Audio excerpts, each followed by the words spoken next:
Hello friends, नमस्कार friends. आज हम बात करने वाले हैं तृतीय जांच परीक्षा के प्रवेश पत्र के बारे में। यानी कि फ्रेंड्स जांच पत्र 3 हमारा आ चुका है। इससे पहले जांच पत्र 1 और 2 वो सभी प्रश्न हम हल करा चुके हैं। तो चलिए फ्रेंड्स देख लीजिए। इसमें तृतीय जांच परीक्षा के प्रश्न पत्र के पहले नंबर प्रश्न में बोला गया है कि 72 के सभी गुणनखंडों को लिखिए। इस प्रकार से फ्रेंड्स इसमें 1 से लेकर के 4 तक के प्रश्न हैं। तो हम यहाँ पर क्या करते हैं कि जो प्रश्न यहाँ पर जो बड़ा है उसको हम कॉपी पर बता देते हैं, और जो भी यहाँ पर भरने वाला है वो फ्रेंड्स हम यहाँ पर डायरेक्ट ही बता देंगे। तो चलिए सभी प्रश्न को यहाँ पर कॉपी पर लिख करके आपके सामने लाते हैं। तो फ्रेंड्स जैसे कि आप देख सकते हैं कि हमने यहाँ पर तृतीय जांच परीक्षा के प्रश्न पत्र यहाँ पर आपके सामने लिख लिया है। इसमें देखिए पहला का पहला नंबर में बोला गया है कि 72 के सभी गुणनखंडों को लिखिए। तो फ्रेंड्स बताइए, हम आपको गुणनखंड निकालने के लिए इससे पहले वाला चैप्टर में तो बता ही चुके हैं। ये जो हमारा जांच पत्र 3 है, इसमें क्या है कि जो 3 के ए से लेकर के 3 के एल तक में जितना भी प्रश्न था उसमें से पूरा का मिला करके यहाँ पर दिया गया है। समझिए कि ये आपका टेस्ट वाला प्रश्न है। तो चलिए यहाँ पर हम 72 के गुणनखंड लिखते हैं। तो फ्रेंड्स 72 का गुणनखंड कहने का मतलब है कि ये हमारा कौन कौन संख्या से कटेगा। तो देखिए, एक तो 1 से कटेगा, 2 से कटेगा, यहाँ पर 7 और 2 9 तो 3 से भी कटेगा। अंतिम 2 अंक यहाँ पर 4 से कट रहा है तो 4 से भी कटेगा। और जब 2 और 3 से कटता है तो ये 6 से भी कटेगा। देखिए 8 से कटेगा, 8 9 72 यानी 8 से और 9 से। फिर 12 से भी कटेगा, 12 6 72। देखिए फ्रेंड्स 9 से 2 से कट रहा है, 9 2 18 तो ये 18 से भी कटेगा। 4 बार में 18 4 72 तो 24 बार में कटेगा। बार का 12 12 2 24, अब यहाँ पर 12 3 36 बार में भी कटेगा। देखिए 72 का आधा 36 है और 36 का डबल 72 है, यानी कि 72 बार में कटेगा। यानी कि फ्रेंड्स यहाँ पर जितनी भी संख्या हम लिखे हैं ये सभी हमारा यहाँ पर 72 का गुणनखंड होने वाला है। ये सभी संख्या से 72 में भाग लग जाएगी। तो फ्रेंड्स इस प्रकार से पहला नंबर प्रश्न हमारा हल हो चुका है। अब आते हैं दूसरे नंबर पर। इसमें बोला गया है कि 7 के सभी गुणज ज्ञात कीजिए जो कि 120 से कम हो। तो यहाँ पर फ्रेंड्स 7 का गुणज कहने का मतलब क्या है कि 7 के पहाड़ा लिखना है। तो यहाँ पर लिख दीजिए 7 एकम 7, 7 दूनी 14, 7 तिया 21, 7 चौवा 28, 7 पचे 35, 7 छक 42, 7 7 49, 7 8 56, 7 9 63, 7 10 के 70। देखिए इतना तक तो आता है। अब यहाँ पर अगर पहाड़ा आगे नहीं आ रहा तो इसमें बस 7 जोड़ते चलिए। 70 में 7 जोड़िएगा तो 77 आ जाएगा। 77 7 7 7 14, 7 1 8 84 हो जाएगा। 84 में 7 जोड़िएगा तो 7 4 11, 8 1 9 91 हो जाएगा। 91 में 7 जोड़िएगा तो 98 हो जाएगा। फ्रेंड्स यहीं पर हम आगे लिखेंगे 98 में 7 जोड़िएगा तो 8 7 15 हो जाएगा। 9 1 10 105। 105 में 7 जोड़ेंगे तो 112। 112 में 7 जोड़िएगा तो 119 आ जाएगा। कोई दिक्कत नहीं है। अब फ्रेंड्स अगर 119 में 7 जोड़ेंगे तो देखिए यहाँ पर तो ज़्यादा आ जाएगा 120 से। हमें क्या चाहिए 120 से कम। तो देखिए फ्रेंड्स हम यहाँ पर 7 से लिखना शुरू किए थे और देखिए 7 से लेकर के 119 तक लिखे हैं। ये जो हमारा 7 का गुणज है ये हमारा 120 से कम है। तो इस प्रकार से हमारा यहाँ पर देख लीजिए दूसरे नंबर प्रश्न हल हो चुका है। तो उम्मीद करते हैं फ्रेंड्स कि दूसरा नंबर प्रश्न में आपको कोई परेशानी नहीं हुई होगी। अब आते हैं तीसरे नंबर पर। इसमें बोला गया है कि अभाज्य युग्म के 5 यहाँ पर युग्म लिखना है जो कि हमारा अभाज्य होना चाहिए। तो देखिए अभाज्य होगा फ्रेंड्स किस प्रकार से। सबसे पहले तो देख लीजिए 3 और 5 अगर लिखिएगा तो क्या दोनों हमारा अभाज्य है कि नहीं। तो बिल्कुल हमारा अभाज्य है। तो यहाँ पर अभाज्य को लिख देंगे एक साथ। तो देख लीजिए हम यहाँ पर लिख देंगे 3 और 5। ठीक है, ये दोनों हमारा अभाज्य है। फिर उसके बाद लगातार संख्या क्या हो जाएगा 5 या 7, ये दोनों भी हमारा अभाज्य है। देखिए फ्रेंड्स यहाँ पर आप इसके बाद में 9 11 मत लिख दीजिएगा, क्योंकि अगर यहाँ पर 9 ले लेंगे तो 9 हमारा अभाज्य संख्या नहीं है, ये हमारा विषम संख्या है। तो यहाँ पर 9 को छोड़ दीजिएगा, 11 ले लीजिएगा, उसके बाद में 11 13 हो जाएगा। ठीक है, देखिए 13 के बाद 17 होगा, लेकिन ये भी नहीं लीजिएगा क्योंकि यहाँ पर गैप ज़्यादा हो जाएगा। यहाँ पर 13 ले चुके हैं हम, तो 13 के बाद आ जाएगा 17। तब यहाँ पर लिख देंगे 17 और 19। 1 2 3 4 को लिखे, एक यहाँ पर और बच गया है। अब यहाँ पर देख लीजिए इसके बाद हमारा कोई भी यहाँ पर अभी अभाज्य संख्या नहीं है। इसके बाद 19 के बाद 20 21 22 23 24 25 26 27 28 29। अगर 23 लेंगे फ्रेंड्स तो 23 के बाद 29 लेना पड़ेगा, इसलिए हम 23 नहीं लेकर के 29 ले लेते हैं और 29 के बाद 31 ले लेंगे। देखिए इसमें भी गैप यहाँ पर 2 का है, यहाँ भी 2 का है, यहाँ भी 2 का, यहाँ भी 2 का और यहाँ भी 2 का। तो इस प्रकार से हम यहाँ पर पहला दूसरा तीसरा प्रश्न हल कर चुके हैं। चलिए अब आते हैं चौथे नंबर प्रश्न पर। देखिए यहाँ पर बोला गया है कि 31 को 3 अभाज्य संख्याओं को योग में व्यक्त करें। तो फ्रेंड्स यहाँ पर 3 अभाज्य संख्या लिखना है और यहाँ पर फ्रेंड्स जब जोड़ेंगे तो 31 आना चाहिए। तो देखिए यहाँ पर अभाज्य संख्या एक हमारा 3 हो जाएगा, एक 11 हो जाएगा, और 11 3 जोड़िएगा तो कितना आ जाएगा हमारा 14, और यहाँ पर 31 लाना है तो 17 और जोड़ देंगे उसमें। तो देखिए 7 1 8, 8 3 11 के 1, 1 1 2, 1 बाकी 3, यानी कि फ्रेंड्स हमारा देखिए तीनों अभाज्य संख्या भी है, 3 11 17 तीनों अभाज्य है, या जब तीनों को जोड़िएगा तो 31 आ जाएगा। तो इस प्रकार से चौथे नंबर भी हल हो चुका है। चलिए आते हैं 5वें नंबर प्रश्न पर। तो फ्रेंड्स यहाँ पर आप देख सकते हैं 5वें में बोला गया है 1 से 50 तक के बीच की सभी अभाज्य संख्या लिखना है। यानी कि फ्रेंड्स 1 से 50 तक में जो भी अभाज्य संख्या आता है, अभाज्य संख्या किसे कहते हैं, जो एक और स्वयं के अलावा किसी दूसरी संख्या से ना कटे। तो चलिए यहाँ पर लिखते हैं। 1 के बाद क्या आ जाएगा 2, और 2 के बाद 3, इसके बाद में 5, फिर 7 हो जाएगा हमारा। देखिए 9 तो नहीं लेंगे, 11 ले लीजिए, 13 ले लीजिए, 13 के बाद 17 हो जाएगा, 17 के बाद फ्रेंड्स हमारे यहाँ पर 19 हो जाएगा, 19 के बाद यहाँ पर देखिए 29 हो जाएगा, उसके बाद में 31 हो जाएगा। और फ्रेंड्स यहाँ पर देखिए हम 23 तो बोले ही नहीं, 23 भी हो जाएगा। तो देखिए पहले 13 17 19, 19 के बाद यहाँ पर हम लिख देते हैं 23, 23 के बाद हम 29 बोले थे, फिर उसके बाद में 31, 31 के बाद फ्रेंड्स अभी 50 तक लिखना है। 31 के बाद हमारा 37 हो जाएगा, फिर 41 हो जाएगा, फिर 43 हो जाएगा, और फिर 47 हो जाएगा। यानी कि फ्रेंड्स 1 से 50 तक के इतना हमारा अभाज्य संख्या होता है, जो कि यहाँ पर आपके सामने लिख दिए हैं। तो इस प्रकार से 5वें नंबर प्रश्न भी हमारा हल हो जाता है। अब चलिए यहाँ पर फ्रेंड्स आते हैं दूसरे नंबर प्रश्न पर।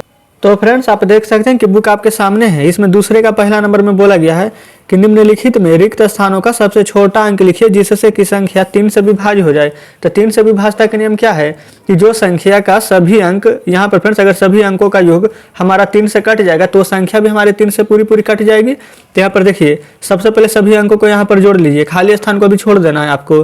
तो जोड़ेंगे यहाँ पर, तो 7 2 9, 9 1 10, और 10 हो जाएगा हमारे यहाँ पर 19।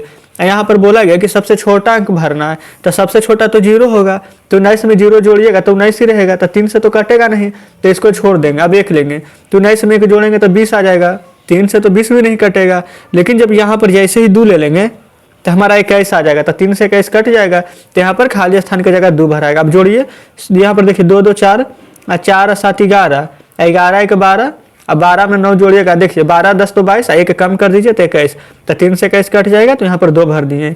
उसी प्रकार से बी नंबर को देखिए, यहाँ पर 4 अब 8 12, 12 3 15, अब 15 5 20, और 3 के पहाड़ा में फ्रेंड्स 3 से 21 आता है, यहाँ पर 20 है, तो हमें कमी किसका है 1 का। अगर यहाँ पर 1 रहेगा तो हमारा यहाँ पर कट जाएगा 3 से 21, तो इस प्रकार से यहाँ पर हम 1 भर देंगे। अब चलिए फ्रेंड्स यहाँ पर आते हैं दूसरा नंबर प्रश्न पर।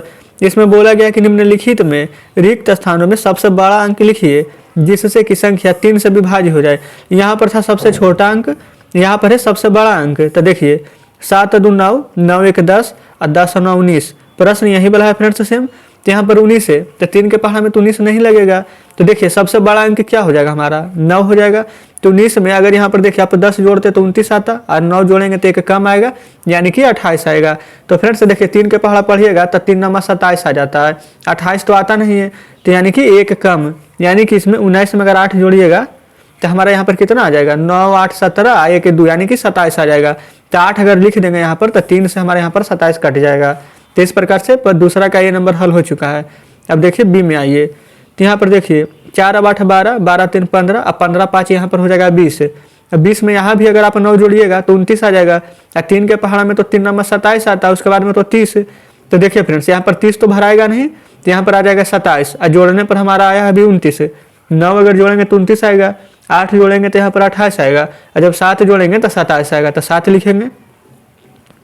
ठीक है, इस प्रकार से 7 लिख दिए। अब जब जोड़िएगा सभी को तो 27 आएगा, जो कि हमारा यहाँ पर 3 के पहाड़ा में कट जाएगा। तो इस प्रकार से बी नंबर भी हल हो चुका है। अब यहाँ पर तीसरे में देखिए, यहाँ पर बोला गया कि निम्नलिखित में रिक्त स्थान में ऐसा अंक लिखिए जिससे कि संख्या 11 से विभाज्य हो जाए। तो फ्रेंड्स देखिए 11 से विभाज्य का नियम है। चलिए 11 नंबर का यहाँ पर दूसरा का फ्रेंड्स यहाँ पर जो 3 नंबर प्रश्न है ए और बी, इन दोनों प्रश्न को अपने कॉपी पर आपको हम बताते हैं। तो फ्रेंड्स आप देख सकते हैं कि दूसरे का तीसरा नंबर और चौथे नंबर दोनों प्रश्न यहाँ पर हम लिख लिए हैं। इसमें देखिए किस प्रकार से जोड़ना है। जब भी 11 का विभाज्यता के नियम की बात करें तो यहाँ पर आपको एक स्थान यहाँ पर छोड़ देना है, उसके अगले संख्या में जोड़ना है। देखिए यहाँ पर हम प्रश्न को लिखते हैं 8 4, खाली स्थान है यहाँ पर 4 7 3। यहाँ पर फ्रेंड्स देखिए इसको आप इसमें जोड़ेंगे, 1 अंक यहाँ पर छोड़े हैं, फिर यहाँ पर इसमें जोड़ेंगे 1 अंक यहाँ पर छोड़कर। तो देखिए यहाँ पर जोड़िएगा तो क्या आ जाएगा हमारा 8 जोड़, यहाँ पर खाली स्थान की जगह हम यहाँ पर x मान लेते हैं, आप कुछ भी मान सकते हैं। और फिर उसके बाद में 7 बराबर, अब जो बच गया उसको जोड़िए। यहाँ पर देखिए 4 बचा हुआ है, ये 4 और ये 3, तो यहाँ पर 4 जोड़ 4 जोड़ 3 लिख दिए हैं। यहाँ पर देखिए 8 7 15 जोड़ में x बराबर 4 4 8, अब 8 3 11। और फ्रेंड्स बताइए 11 का विभाज्यता का नियम क्या होता है कि यहाँ पर या तो 0 आना चाहिए या तो 11 का गुना 11 22 33 ऐसे करके आना चाहिए। तो यहाँ पर 11 से 15 कटेगा, तो देखिए नहीं कटेगा। x की जगह फ्रेंड्स यहाँ पर क्या रखेंगे कि हमारा वो संख्या 11 से पूरा पूरा कट जाए। तो देखिए 15 में अगर 1 जोड़ेंगे तो 16 आएगा। यहाँ पर देखिए माइनस तो करना नहीं है, यहाँ पर तो प्लस करना है। तब 15 में अगर डायरेक्ट आप 7 यहाँ पर जोड़िए तब 15 7 होता है हमारा 22। और जब 11 से यहाँ पर भागा दीजिएगा तो 11 दूनी 22 आएगा हमारा। यहाँ पर फ्रेंड्स देखिए आपको हम समझाते हैं। 15 x के जगह आप कोई भी मान रखिएगा 1 2 3 4, देखिए 5 भी ले लेंगे यहाँ पर 20 ही आएगा। 11 से 20 तो कटेगा नहीं, इसलिए हम यहाँ पर 5 ना लेकर के 6 भी नहीं लेंगे। 6 लेंगे तो 21 आएगा। तो 11 के पहाड़ा में तो यहाँ पर 21 आएगा नहीं, तो यहाँ पर देख लीजिए 7 ले लेते हैं बराबर 11। अब 15 7 7 5 12 के 2 1 1 2 22 बराबर 11। 11 से देखिए 22 हमारा कट जाता है 2 बार में, है कि नहीं। यहाँ पर हम यहाँ पर x के जगह पर 7 ले लेंगे। और जब 7 ले लीजिएगा तब यहाँ पर जिस प्रकार से हम यहाँ पर हल किए हैं तो यहाँ पर कट जाएगा हमारा। देखिए यहाँ पर 7 लिख दीजिए। तो इस प्रकार से दूसरा का तीसरा का a नंबर यहाँ पर हम हल करा चुके हैं। उम्मीद करते हैं फ्रेंड्स कि प्रश्न को आप अच्छे तरीके से समझे होंगे। अब चलिए यहाँ पर हम b नंबर को हल करेंगे। तो यहाँ पर देखिए ये खाली स्थान है, तो 4 में 6 जोड़ेंगे, उसके बाद यहाँ पर 4 छोड़ दीजिए, फिर 9 जोड़ेंगे। खाली स्थान में 4 जोड़िएगा, फिर 1 जोड़िएगा। तो देखिए 4 में 6 जोड़ेंगे तो 10, 10 में 9 जोड़िएगा तो 19 आ जाएगा हमारा। तो हम यहाँ पर लिखते हैं 19 बराबर में। यहाँ पर देखिए फ्रेंड्स इसको आप x मान लीजिए या फिर x भी मत मानिए, छोड़ दीजिए अभी। 4 1 कितना हो जाएगा 5। तो बताइए यहाँ पर 19 है हमारा, यहाँ पर हमारा 5 है। यहाँ पर देखिए अगर x रहता, यहाँ पर x है ना, तो ये वाला x लिखे हैं, तो ये 5 अभी प्लस में है, अब बराबर के साइड में जाएगा तो 19 में से 5 घटेगा तो हमारा कितना प्राप्त होगा, तो 14। अब बराबर में x रहेगा, 14 बराबर में x है। तो बताइए फ्रेंड्स यहाँ पर है 14 हमारा, यहाँ पर x के जगह हम क्या रखें कि 11 से कट जाए। तो अगर हमारा यहाँ पर x के जगह 3 रहता, यहाँ पर x के जगह अगर 3 रहेगा तभी तो यहाँ पर x अगर इधर आएगा तो माइनस में, तो 14 माइनस में 3 होगा तभी तो 11 आ जाएगा। कैसे भी करके यहाँ पर 11 या फिर 11 का गुणज या फिर 0 लाना है। यहाँ पर अगर x के जगह 3 रखेंगे तो आ जाएगा, तो यहाँ पर हम 3 रख देंगे, कोई दिक्कत नहीं होनी चाहिए। अब फ्रेंड्स यहाँ पर आप चाहें तो चेक कर सकते हैं। देखिए 4 6 10 और 10 और 19, ठीक है। यहाँ जोड़िए 1 4 5 और 5 3 यहाँ पर आ जाएगा 8, 19 बराबर 8। यहाँ पर देखिए 19 में से 8 घटा दीजिए, 9 में से 8 जाएगा तो 1 1। क्या 11 आ चुका है कि नहीं, तब बिल्कुल आ चुका है। तो इस प्रकार से दूसरे का तीसरा नंबर हल हो जाता है। अब फ्रेंड्स आते हैं यहाँ पर चौथे नंबर प्रश्न पर। हो सकता है फ्रेंड्स आप अगर 11 का विभाज्यता के नियम ना पढ़े हो तो आपको यहाँ पर समझने में परेशानी हो, क्योंकि फ्रेंड्स हम पहले से विभाज्यता का नियम पढ़ा चुके हैं।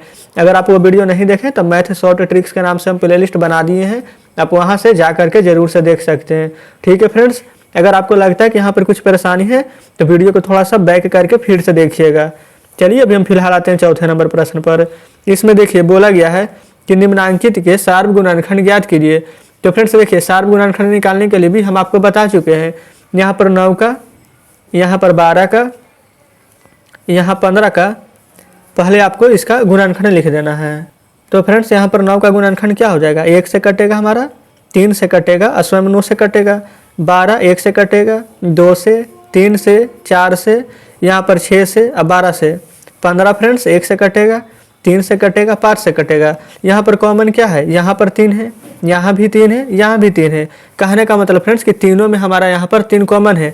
तो देखिए जो हमारा कॉमन रहता है उसे ही तो बाहर निकालते हैं। तो आप कहिएगा कि यहाँ पर 1 भी तो कॉमन है, 1 नहीं भी लिखेंगे तो कोई दिक्कत नहीं है, लेकिन चलिए यहाँ पर 1 भी कॉमन हम निकाल ही देते हैं। तब यहाँ पर बोला गया था कि सार्व गुणनखंड लिखना है, तो इसका सार्व गुणनखंड हमारा हो जाएगा 1 और 3। तो फ्रेंड्स इस प्रकार से चौथे नंबर प्रश्न का भी आंसर आपके सामने है। तो उम्मीद करते हैं कि दूसरे का चौथे नंबर प्रश्न भी आप अच्छे से समझ गए होंगे। तो चलिए फ्रेंड्स आते हैं 5वें नंबर प्रश्न पर। तो फ्रेंड्स 5वें नंबर प्रश्न भी देख सकते हैं कि आपके सामने है। इसमें बोला गया है कि 100 से छोटी ऐसे सभी संख्याएं लिखिए जो कि 3 और 7 का सार्व गुणज है। देखिए फ्रेंड्स आप चाहें तो यहाँ पर 3 का गुणज, 7 का गुणज लिख सकते हैं। यहाँ पर देखिए 3 का गुणज कब तक आपको लिखना है, 100 के अंदर, यानी कि जब तक यहाँ पर 3 अंक की संख्या ना आ जाए। 7 में भी वही कंडीशन है, और फिर दोनों में जो कॉमन रहेगा आप उसको बाहर निकाल दीजिएगा तो आपका आंसर मिल जाएगा। लेकिन फ्रेंड्स हम आपको यहाँ पर एक तरीका बताते हैं, तब यहाँ पर जो तरीका बताएंगे अगर उससे बनाइएगा तो 3 और 7 का यहाँ पर आपको अलग अलग यहाँ पर गुणज नहीं निकालना होगा। देखिए 3 और 7 में तो दोनों का जो कॉमन है वही लेंगे हम। तो क्यों ना हम 3 और 7 का यहाँ पर एलसीएम ले लेते हैं। तो 3 भी अभाज्य संख्या, 7 भी अभाज्य संख्या, तो इन दोनों का एलसीएम क्या आ जाएगा, तो गुना कर देंगे। तो 7 गुना 3 यानी कि 21 आ जाएगा। अब फ्रेंड्स देखिए यहाँ पर डायरेक्ट 21 का यहाँ पर गुना जो लिख दीजिए। 21 से कम 21, 21 दूनी 42, 21 तिया 63, 21 चौ 84, 21 पचे होता है 75 से यानी 105 है, तो 100 से ज़्यादा आ जाएगा। हमें तो लिखना है 100 से कम। तो देखिए फ्रेंड्स 21, 42, 63, 84, 1 2 3 4, ये चारों फ्रेंड्स हमारे यहाँ पर 3 और 7 का यहाँ पर सार्वगुणज है, जो कि यहाँ पर 100 से छोटा संख्या है। तो हम यहाँ पर लिख दिए। अगर आप इस प्रकार से बनाइएगा तो देख लीजिए कितना जल्दी बन गया। नहीं तो 3 का यहाँ पर गुना जो लिखते हैं, 7 का गुना जो लिखते हैं, या फिर जो कॉमन रहता है उसको निकालते, तो फ्रेंड्स वो हमारा बहुत बड़ा हो जाता। तो उम्मीद करते हैं कि 5वें नंबर प्रश्न आप अच्छे से समझे होंगे। तो चलिए अब आपके सामने बुक लाते हैं। तो फ्रेंड्स देखिए आपके सामने बुक है। ये फ्रेंड्स देखिए ये रहा 5वें नंबर प्रश्न, ये हमारा हल हो चुका है। आज फ्रेंड्स हमने यहाँ पर तृतीय जांच परीक्षा प्रश्न पत्र के पहला नंबर और दूसरा नंबर दोनों प्रश्न हल कर लिया है। इसमें फ्रेंड्स हम आपको शुरू में ही बता दिए थे कि टोटल 4 प्रश्न हैं, तो 3 नंबर और 4 नंबर ये फ्रेंड्स हमारा शेष रह गया है। तो आपको हम ये दोनों प्रश्न होमवर्क में देते हैं, आप एक बार बनाने का प्रयास जरूर कीजिएगा। जो फ्रेंड्स यहाँ पर प्रश्न ना बने उसको आप छोड़ दीजिएगा, जब कल हम वीडियो डालेंगे तो आप इसमें से मिला लीजिएगा। ठीक है फ्रेंड्स, उम्मीद करते हैं कि जो हम आपको बताएं वो आप अच्छे से समझे होंगे। अगर फ्रेंड्स हमारे बताने का तरीका आपको अच्छा लगा हो तो हमारे वीडियो को लाइक और चैनल को सब्सक्राइब जरूर कर दीजिएगा। अगर आपको किसी और टॉपिक के रिगार्डिंग वीडियो चाहिए तो हमें वो भी कमेंट में बताइएगा, हम जरूर से उसका वीडियो बना देंगे। तो ठीक है फ्रेंड्स, मिलते हैं आपसे नेक्स्ट वीडियो में बचे हुए प्रश्नों के साथ।